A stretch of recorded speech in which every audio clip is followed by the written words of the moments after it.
Bonjour mes bien-aimés, nous revenons encore dans la parole de Dieu. Nous sommes en train de regarder les différentes facettes de Jésus-Christ par rapport aux anciens, au sein de l'Ancien Testament, par rapport aux hommes qui ont été créés avant lui. Alléluia, parce que lui, il existe depuis l'éternité.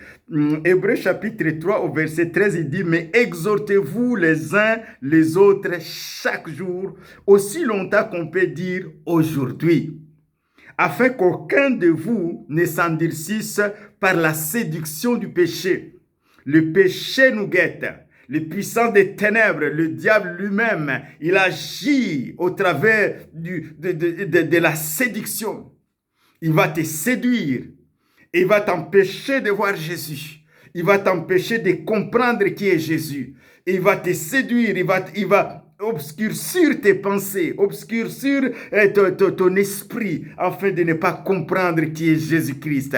Vous vous souvenez des disciples d'Emmaüs dans Luc 24, alors que Jésus avait dit clairement qu'il allait ressusciter, et ils ont dit, Jésus va les rencontrer, ils étaient là dans le désespoir, comme toi et moi, et comme toi peut-être qui est dans le désespoir, qui traverse ces moments difficiles, tu penses que Jésus n'est pas là.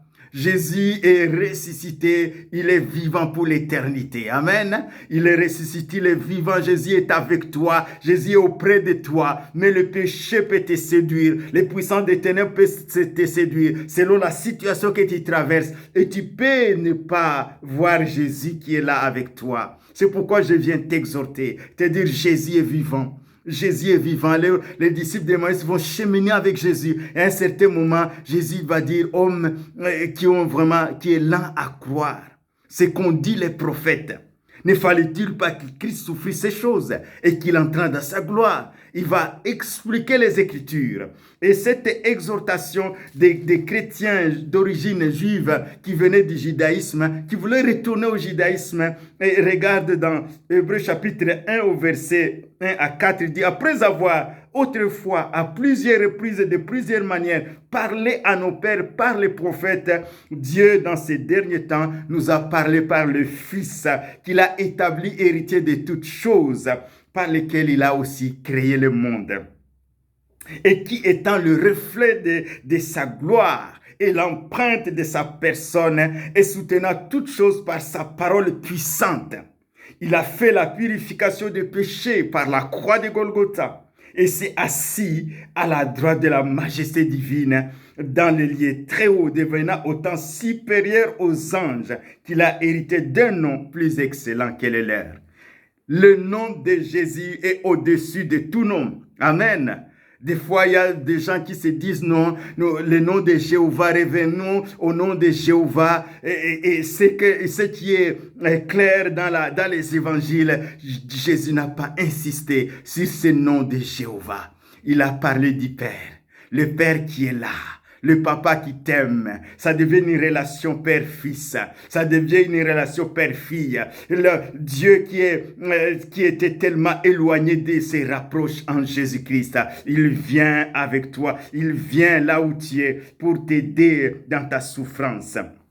Il dit c'est pourquoi, donc Hébreux chapitre 2, c'est pourquoi nous devons d'autant plus nous attacher aux choses que nous avons entendues, de peur que nous soyons emportés loin d'elles. Nous devons nous attacher aux choses que nous avons entendues. Nous devons nous attacher à l'évangile.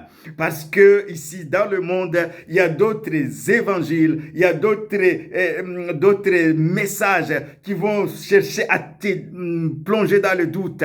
Et tu vas même oublier ou tu vas commencer à douter. Car si la parole prononcée par les anges, il parle de l'Ancien Testament, Dieu a parlé à Moïse au travers d'un ange, car si la parole prononcée par des anges a eu un effet, et si toute transgression dans l'Ancien Testament et toute désobéissance a reçu une juste rétribution, toute transgression, toute désobéissance a reçu une juste, comment échapperons-nous en négligeant ainsi grand salut?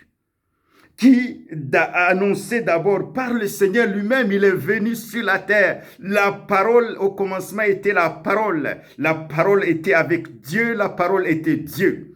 Elle était au commencement avec Dieu. Toutes choses ont été faites par elle et rien de ce qui a été fait n'a été fait sans elle. Et la parole a été faite chair. Elle a habité parmi nous, pleine de grâce et de vérité. Jésus-Christ, on l'a contemplé. On a contemplé Jésus-Christ. Les disciples l'ont contemplé. Ils ont accepté même la mort en témoignant que Jésus est ressuscité. C'est là où ça fait la différence. Et d'autres religions, ils ont combattu pour s'imposer. Mais ici, c'est Jésus a donné sa vie. Il a versé son sang. Et c'est ce sang, c'est cette œuvre de la croix qui a la base même de l'Église et qui a cimenté l'Église. Alléluia. La souffrance de la croix, la mort et la résurrection. Jésus est ressuscité. Il est monté au ciel. C'est ça qui nous donne l'assurance. Nous savons où nous irons. Nous savons qu'il est avec nous, qu'il est avec nous jusqu'à la fin du monde. Il est vivant. Il dit, comment échapperons-nous en négligeant un si grand salut? Vous comprenez un si grand salut? Dieu dit dans le message précédent que Jésus est supérieur aux anges. Il dit, ton trône, ô Dieu, est un trône d'équité. Dieu le Père dit au Fils qu'il est Dieu. Et toi, tu dis non, il n'est pas Dieu. Un si grand salut, annoncé d'abord par le Seigneur lui-même, Jésus-Christ, nous a été confirmé par ceux qui l'ont entendu, par les apôtres. Ce message de l'évangile a été confirmé par les apôtres, Dieu appuyant leur témoignage par des signes, des prodiges et des divers miracles et par les dons du Saint-Esprit distribués selon sa volonté. Alléluia. Dieu appuyant leur témoignage par des signes, des prodiges et de miracles. Au nom de Jésus-Christ, je vais prier pour les malades. Toi qui es malade, mets ta main sur ta tête. Et je vais prier conformément à cette parole. Que Dieu est vivant et que Dieu confirme sa parole. Je prie, Seigneur, dans le nom de Jésus, cet homme et cette femme, cette jeune fille, cet jeune homme, je prie, Seigneur, que ces cancers le quittent dans le nom de Jésus. Je prie, Seigneur, que cette leucémie le quitte dans le nom de Jésus. Je prie que cette thyroïde le quitte dans le nom de Jésus. Alléluia. Je prie, Seigneur, que ces maux de ventre le quittent dans le nom de Jésus. Je prie, Seigneur, que ce boiteux marche, se lève et marche dans le nom de Jésus-Christ. Dieu appuie les témoignages. Je prie que cet aveugle voit dans le nom de Jésus. Je prie que ces sourds entendent maintenant dans le nom de Jésus-Christ. Je prie que ces muets parlent maintenant dans le nom de Jésus. Seigneur, merci pour les miracles que tu opères. Que cette maladie te quitte maintenant. Quel que soit le nom de cette maladie. Que te quitte dans le nom précieux de Jésus-Christ. Je prie, Seigneur, que cette dépression te quitte maintenant. Que tu sois libre.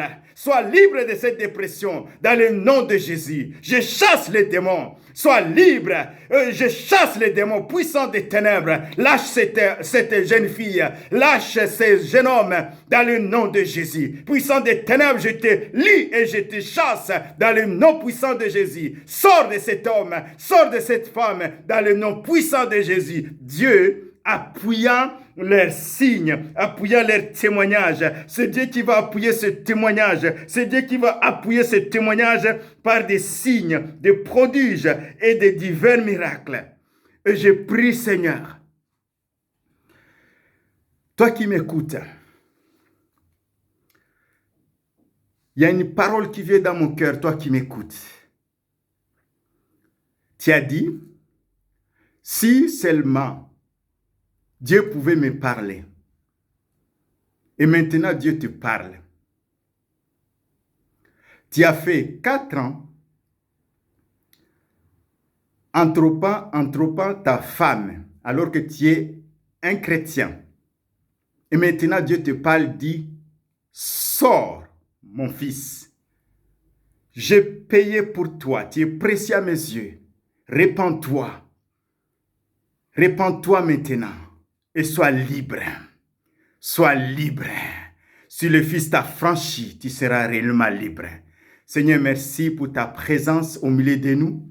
Merci pour ces paroles d'exhortation, que des personnes qui m'écoutent, qui m'entendent, Seigneur, soient fortifiées, soient exhortées et que la grâce de Dieu coule comme un fleuve au milieu d'eux, dans leur cœur, dans le nom de Jésus.